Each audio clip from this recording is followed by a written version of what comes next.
Hi hello അസ്സലാമു അലൈക്കും welcome back to ഹസീസ് diary. ഇന്ന് പിങ്ക് ആൻഡ് പർപ്പിൾ കോമ്പിനേഷനിൽ ബട്ടർഫ്ലൈ തീമിൽ ചെയ്ത ഒരു ടു ടയർ കേക്കിൻ്റെ ഫുൾ ഡെക്കറേഷൻ വീഡിയോ ആയിട്ടുണ്ട് വന്നിരിക്കുന്നത്. അപ്പോൾ നമുക്ക് വീഡിയോയിലേക്ക് കിടക്കാം. ഈ കേക്കിൻ്റെ ടോട്ടൽ വെയിറ്റ് വരുന്നത് 2 kg ആയിരുന്നു. അപ്പോൾ നമ്മൾ ടോപ്പിലും ബോട്ടമിലും വേറെ വേറെ ഫ്ലേവറിലാണ് കേക്ക് ചെയ്തിരിക്കുന്നത്. ബോട്ടം ലെയർ ബട്ടർ സ്കോച്ച് ഫ്ലേവറിലായിരുന്നു ഉണ്ടായിരുന്നത്. ഇതിന് വേണ്ടിയിട്ട് ഞാൻ 9 ഇഞ്ചിൻ്റെ പാനിലാണ് ഇത് ബേക്ക് ചെയ്തെടുത്തത്. അപ്പോൾ ആദ്യം നമ്മൾ അത് 3 ലെയറായിട്ട് കട്ട് ചെയ്തു. അതിലേക്ക് നമ്മൾ ഫസ്റ്റ് ചേർത്ത് കൊടുത്തത് കാരമൽ സോസാണ്. അതിനുശേഷം വിപ്പിംഗ് ക്രീം അപ്ലൈ ചെയ്ത് കൊടുത്തു. അതിനുശേഷം അതിൻ്റെ മേലിലും കാരമൽ സോസും കുറച്ച് ബട്ടർ സ്കോച്ചിൻ്റെ സിറപ്പോട് ചേർത്തിരുന്നു കേട്ടോ. അതിനുശേഷം നമ്മൾ ഫില്ലിംഗ് ആയിട്ട് കൊടുത്തത് നമ്മുടെ നോർമലി ചെയ്യുന്ന പോലെ പ്രളയനും അതുപോലെ കുറച്ച് നട്ട്സും വൈറ്റ് ചോക്ലേറ്റ്സും ഒക്കെ ആയിരുന്നു. അങ്ങനെ നമ്മൾ 3 ലെയറും കംപ്ലീറ്റ് ചെയ്തു. പിന്നെ നമ്മളിത് വെറ്റ് ചെയ്യാനായിട്ട് എടുത്തിരിക്കുന്നത് ഷുഗർ സിറപ്പ്, മിൽക്കും അതുപോലെ മിൽക്ക് മെയ്ഡും 2 drops of butterscotch essence കൂടി ചേർത്ത് ചെയ്യുന്നു കേട്ടോ.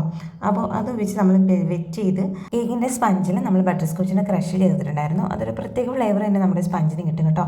നമ്മുടെ ബേസിൽ എന്താണോ നമ്മുടെ ക്രഷ് ആയിരുന്നാലും നമ്മുടെ ഫില്ലിങ്സ് ആയിരുന്നാലും അതാണ് നമ്മുടെ കേക്കിൻ്റെ ഹൈലൈറ്റ് എന്ന് പറയുന്നത്. ഒരു ടേസ്റ്റ് കൂട്ടാൻ വേണ്ടിയിട്ട് നമ്മൾ കൊടുക്കുന്ന ഒരു ഫില്ലിങ്സ് നമ്മുടെ സ്പഞ്ചിൽ ചേർക്കുന്ന ഷുഗർ സിറപ്പ് ഇത്രയും നല്ല റിച്ച് ആയിട്ട് ചെയ്തിട്ടുണ്ടെങ്കിൽ തന്നെ നമ്മുടെ കേക്ക് നല്ല ടേസ്റ്റി ആയിട്ട് കിട്ടും. എപ്പോഴും നമ്മുടെ കസ്റ്റമേഴ്സ് ഏറ്റവും ഹാപ്പി ആവുക നമ്മൾ കൊടുക്കുന്ന ഏറ്റവും ടേസ്റ്റി ആയിട്ടുള്ള കേക്കിലായിരിക്കും. അങ്ങനെ നമ്മുടെ ബോട്ടം ലെയർ ഇവിടെ ക്രം കോട്ട് ചെയ്തെടുത്തിട്ടുണ്ട്. ഇനി നമുക്കിത് ഫ്രിഡ്ജിലോട്ടൊന്ന് മാറ്റി വെക്കാം. ഇനി ഇതൊരു 2 മണിക്കൂർ കഴിഞ്ഞ് എടുത്തിട്ടാണ് നമ്മൾ ഫൈനൽ കോട്ടിങ് ചെയ്യേണ്ടത്.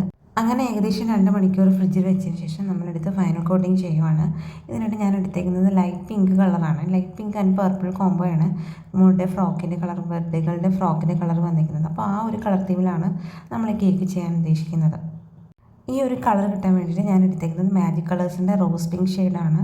കേക്കിൻ്റെ ടോപ്പ് പോർഷനിലും സൈഡിലും ഒക്കെ ഇതുപോലെ ഒന്ന് ക്രീം അപ്ലൈ ചെയ്ത് കൊടുത്ത് നമുക്കൊന്ന് ഫിനിഷിങ് ചെയ്തെടുക്കാം. ജസ്റ്റ് ഒന്ന് ഫിനിഷ് ചെയ്തതിന് ശേഷം ഞാനിവിടെ ഒരു സ്ക്രാപ്പർ വെച്ചിട്ട് എൻ്റെ സൈഡ് ഒന്ന് ഡിസൈൻ ചെയ്യുന്നുണ്ട്. പിന്നെ അതിനുശേഷം ഷാർപ്പ് എഡ്ജൊക്കെ ആക്കി.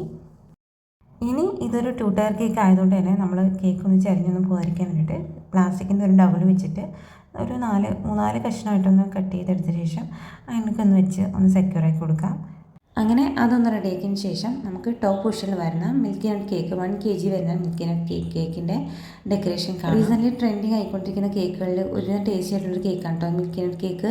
അപ്പോൾ അത് നമ്മൾ വാനില സ്പഞ്ച് വെച്ചതിന് ശേഷം കുറച്ച് ക്രീം അപ്ലൈ ചെയ്ത് കൊടുത്ത് കുറച്ച് അത്യാവശ്യം നട്ട്സൊക്കെ ഇട്ട് കൊടുത്ത് പിന്നെ നമ്മളിതിലേക്ക് സീക്രട്ട് ആയിട്ടൊരു ഇൻഗ്രീഡിയൻറ്റ് ചേർക്കുന്നുണ്ട്. നമ്മുടെ വെല്ലയുടെ വാഫർ ഒന്ന് പൊടിച്ചെടുത്തതിന് ശേഷം അതും കൂടി ഇട്ട് കൊടുത്തിട്ടുണ്ടെങ്കിൽ നല്ല ടേസ്റ്റി ആയിട്ട് നമ്മുടെ കേക്ക് കിട്ടും. അതുപോലെ സെക്കൻഡ് ലെയറും വെച്ച് കൊടുത്തു. നമ്മൾ ക്രീം അപ്ലൈ ചെയ്ത് കൊടുത്തു. പിന്നെ നമുക്കിതിലേക്ക് വേണ്ടത് വൈറ്റ് ചോക്ലേറ്റ് ആണ്. വൈറ്റ് ചോക്ലേറ്റ് ഒന്ന് മെൽറ്റ് ചെയ്ത് ഇതിലേക്കൊന്ന് ഒഴിച്ചു കൊടുക്കണം. അപ്പോൾ സെക്കൻഡ് ലെയറിലാണ് ഞാനിവിടെ വൈറ്റ് ചോക്ലേറ്റ് ഒഴിച്ചിരിക്കുന്നത്. വൈറ്റ് ചോക്ലേറ്റും ഒഴിച്ച് സ്പ്രെഡ് ചെയ്തതിന് ശേഷം നമ്മൾ താഴെ ചേർത്ത പോലെ നട്ട്സും അതുപോലെ വാഫറും കൊണ്ട് വീണ്ടും ഫില്ല് ചെയ്യുക. തേർഡ് ലെയർ വെച്ച് കൊടുക്കുക. ഷുഗർ സിറപ്പിന് ഒഴിച്ചേക്കുക. ഷുഗർ സിറപ്പിൽ ഞാനിവിടെ എടുത്തേക്കുന്നത് 1 ഗ്ലാസ് പാലിലേക്ക് 1/4 കപ്പ് മിൽക്ക് മെയ്ഡും 1/4 കപ്പ് പഞ്ചസാരയും അതുപോലെ 2 drops ഓഫ് മിൽക്ക് എസൻസ് കൂടി ചേർത്തിട്ടാണ് ഞാനിവിടെ ബോയിൽ ചെയ്ത് നന്നായിട്ട് തണുപ്പിച്ചെടുത്തിട്ടാണ് ഞാൻ ഇങ്ങനെ കേക്കിലേക്ക് ഉപയോഗിക്കാറുള്ളത്. അപ്പോൾ നമ്മുടെ 4th ലെയറും 5th ലെയറും 6th ലെയറും അങ്ങനെ 6 ലെയറും നമ്മൾക്ക് ഇതുപോലെ തന്നെ വെച്ച് കൊടുത്ത് നന്നായിട്ടൊന്ന് ക്രീം ഫിനിഷ് ചെയ്തെടുക്കാം. അങ്ങനെ ഫുള്ളായിട്ട് നമ്മൾ ക്രീം കവർ ചെയ്യുന്ന ആ ഒരു വീഡിയോ എൻ്റെ കയ്യിൽ നിന്ന് മിസ്സായിപ്പോയി. അപ്പോൾ അത് സദ്യ ഒന്ന് ക്ഷമിക്കുക കേട്ടോ. അപ്പോൾ നമ്മൾ ക്രീം കോട്ട് ചെയ്ത് രാത്രിയിലായിരുന്നു ബാക്കി ഈസിങ് സ്റ്റാർട്ട് ചെയ്തത്. വീണ്ടും പിങ്ക് കളർ കൊണ്ട് തന്നെ കേക്ക് കവർ ചെയ്ത് കൊടുക്കുകയാണ്. അപ്പോൾ ഞാൻ യൂസ് ചെയ്ത റോസ് പിങ്ക് കളറിൻ്റെ അല്പം ഒരു ഡാർക്ക് ഷെയ്ഡാണ് മുകളിൽ കൊടുക്കാൻ ഉദ്ദേശിച്ചത്. അപ്പോൾ അതും ഒന്ന് കൊടുത്തതിന് ശേഷം മുകളിൽ ശരിക്കും പർപ്പിളായിരുന്നു ഉദ്ദേശിച്ചിരുന്നത്. പർപ്പിൾ മിക്സ് ചെയ്തപ്പോൾ കുട്ടിയുടെ ഫ്രോക്കിൻ്റെ ആ കളറിനെ കിട്ടിയില്ല. അപ്പോൾ ജസ്റ്റ് ഞങ്ങൾ ഒരുപാട് ഇങ്ങനെ ആലോചിച്ചിട്ടൊരു ഡിസിഷൻ എടുത്തു. എന്നാൽ പിന്നെ പിങ്ക് തന്നെ ആക്കാമെന്ന്. അങ്ങനെ നമ്മൾ എന്ത് ചെയ്തു, പിങ്ക് തന്നെ ആക്കി ഡിസൈൻ ചെയ്ത് റെഡിയാക്കി എടുക്കുവാണ്. അപ്പോൾ ഇതിൻ്റെ മുകളിൽ പർപ്പിൾ കളർ കൊടുക്കാൻ പറ്റാത്തതുകൊണ്ട് തന്നെ ഞാനങ്ങനെ ബോട്ടം പൊസിഷനിൽ ഞാനങ്ങനെ കസ്റ്റമറോട് ചോദിച്ചിട്ട് ഇങ്ങനെ ഒന്ന് ചെയ്യട്ടെന്ന് ചോദിച്ചു. അപ്പോൾ ജസ്റ്റ് ഇങ്ങനെ ഒന്ന് ചെയ്ത് കാണിച്ചപ്പോൾ ആൾക്ക് ഇഷ്ടമായി. അങ്ങനെ അത് ഫിക്സ് ചെയ്തു. അപ്പോൾ ഈ ഫ്രോക്കിൻ്റെ ബോട്ടം പൊസിഷനിൽ ഇതുപോലൊരു വർക്ക് ഉണ്ടായിരുന്നു. അപ്പോൾ അതെങ്കിലും ആവട്ടെ എന്ന് കരുതിയിട്ട് ഞാനങ്ങനെ പിങ്ക് ചെയ്ത് കൊടുത്തതാണ് കേട്ടോ. പിങ്ക് കറക്റ്റ് പർപ്പിൾ ഈ കളറല്ല ഫ്രോക്കെങ്കിലും ഏകദേശം ഒക്കെ ഒന്ന് എത്തിച്ചു എന്ന് തന്നെ പറയാം കേട്ടോ. അങ്ങനെ ജസ്റ്റ് ഒരു 4 ലൈൻ പോലെ കൊടുത്തതിന് ശേഷം ഫ്രിഡ്ജ് വെച്ച് നന്നായിട്ട് സെറ്റാക്കി പിറ്റേന്ന് അതുപോലെ എടുത്ത് ഞാൻ സ്റ്റാക്ക് ചെയ്യുവാണ്. സ്റ്റാക്ക് ചെയ്തതിന് ശേഷം നമുക്ക് ബാക്കി ഫൈനൽ ഡെക്കറേഷൻസിലേക്ക് കിടക്കാം. അപ്പോൾ അതിന് മുമ്പായിട്ട് നമ്മൾ 2 ടയർ കൂടി ഒന്ന് സെക്യൂർ ആക്കാൻ വേണ്ടിയിട്ട് ഡബിൾസ് അത്യാവശ്യം നീളത്തിൽ തന്നെ അതിനകത്തേക്ക് പിടിപ്പിച്ചിട്ടുണ്ടായിരുന്നു. അപ്പോൾ അതിനുശേഷം ബ്രഷ് കൊണ്ടിട്ട് ടോപ്പ് പോർഷനിൽ ജസ്റ്റ് ഒരു ഡിസൈൻ കൊടുത്തു. അതിനുശേഷം ഗോൾഡൻ ട്രിപ്പ് കൊണ്ട് ജസ്റ്റ് ആ ഒരു 4 ലൈനിൽ ജസ്റ്റ് ഒരു ഡിസൈൻ ഇങ്ങനെ കൊടുത്തിട്ടുണ്ടായിരുന്നു. അത് നമ്മൾ ഫൈനലി ബ്രഷ് വെച്ചിട്ട് നന്നായിട്ടൊന്ന് സെക്യൂർ ആക്കി കൊടുത്തതിന് ശേഷം പിന്നെ നമ്മൾ ഹാപ്പി ബർത്ത്ഡേ ഒരു ടോപ്പർ വെച്ച് കൊടുക്കുന്നുണ്ട്. ടോപ്പർ നമ്മൾ കസ്റ്റമൈസ്ഡ് ആണ്, അപ്പോൾ അത് വെച്ച് കൊടുത്തു. അതുപോലെ 4th ബർത്ത്ഡേ ആയിരുന്നു, അപ്പോൾ 4ൻ്റെ ഒരു ടോപ്പർ നമ്പർ ടോപ്പറും കൂടി വെച്ച് കൊടുത്തിട്ടുണ്ടായിരുന്നു. ദെൻ നമ്മുടെ മെയിൻ തീമായ ബട്ടർഫ്ലൈ നമ്മൾ വെച്ച് കൊടുക്കുന്നുണ്ട്. ഈ ബട്ടർഫ്ലൈ അറേഞ്ച്മെൻറ്റ് എന്ന് പറഞ്ഞാൽ ഭയങ്കര കൺഫ്യൂഷൻ ഉണ്ടാക്കുന്ന ഒരു കാര്യമാണ് കേട്ടോ. എവിടെ വെക്കും, എങ്ങനെ വെക്കും, വെച്ചും എടുത്തും ഫ്ലവർ അതുപോലെ ബട്ടർഫ്ലൈ അങ്ങനെയുള്ള അതുപോലെ തന്നെ ഏറ്റവും കൂടുതൽ ഫോക്സ് ബോൾ ഇതൊക്കെ നമ്മൾ വെച്ചും എടുത്ത് കൺഫ്യൂഷൻ ഉണ്ടാക്കുന്ന ഒരു കാര്യം കേട്ടോ.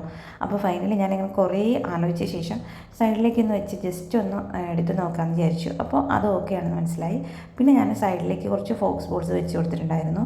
പിന്നെ ഞാൻ ആ ബട്ടർഫ്ലൈയുടെ ഇടയിലേക്ക് ഒരു ചെറിയ ഫോക്സ് ബോൾ വെച്ച് ജസ്റ്റ് ഒന്ന് നോക്കിയപ്പോൾ നല്ല ഭംഗിയുണ്ട് കാണാൻ, ജസ്റ്റ് ഒന്ന് വെറൈറ്റി ആയിട്ട് തോന്നി.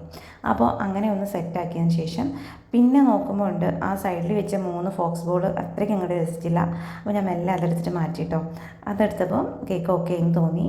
പിന്നെ ഞാൻ ജസ്റ്റ് ആ ഒരു എടുത്ത പോർഷനിൽ ഒന്ന് ക്രീം ഒന്ന് കവർ ചെയ്ത് റെഡിയാക്കി കൊടുത്തതിന് ശേഷം പിന്നെയും നോക്കുമ്പോൾ ഫോക്സ് ബോൾസ് എന്തോ ഒരു കുറവ് പോലെ അങ്ങനെ ഒന്നും കൂടി അവിടെ വെച്ച് കൊടുത്ത് ആ ബട്ടർഫ്ലൈ കുറച്ച് താഴോട്ടാക്കിയൊന്ന് സെറ്റ് ചെയ്തതിന് ശേഷം ഏകദേശം നമ്മുടെ കേക്കിൻ്റെ വർക്ക് കംപ്ലീറ്റ് ആയി. ഇനി നമ്മൾ ഫ്രിഡ്ജിൽ വെച്ചിട്ട് ഒന്നും കൂടി സെറ്റാക്കിയതിന് ശേഷം നമ്മൾ ഡെലിവറി ചെയ്യുന്നതിൻ്റെ ഒരു അരമണിക്കൂർ മുമ്പേ ആയിട്ടാണ് നമ്മൾ പേര് വെച്ച് കൊടുക്കുന്നത്. അത് ഞാൻ ഷോർട്സ് ആക്കി ഇട്ടിട്ടുണ്ട്. അങ്ങനെ നമ്മുടെ കംപ്ലീറ്റ് വർക്കും കഴിഞ്ഞ ശേഷം നമ്മുടെ കേക്ക് ഇങ്ങനെയായിരുന്നു. അപ്പോൾ ഇഷ്ടമായിട്ടുണ്ടെങ്കിൽ ചാനൽ ഒന്ന് സബ്സ്ക്രൈബ് ചെയ്ത് സപ്പോർട്ട് ചെയ്യുക. അതുപോലെ ഫ്രണ്ട്സിനും ഫാമിലിക്കൊക്കെ ഒന്ന് ഷെയർ ചെയ്ത് കൊടുക്കുക കേട്ടോ. ഇൻഷാ അല്ലാഹ് നെക്സ്റ്റ് വീഡിയോ ആയിട്ട് കാണാം. അതുവരേക്കും ടേക്ക് കെയർ, ബൈ ബൈ, അസ്സലാമു അലൈക്കും.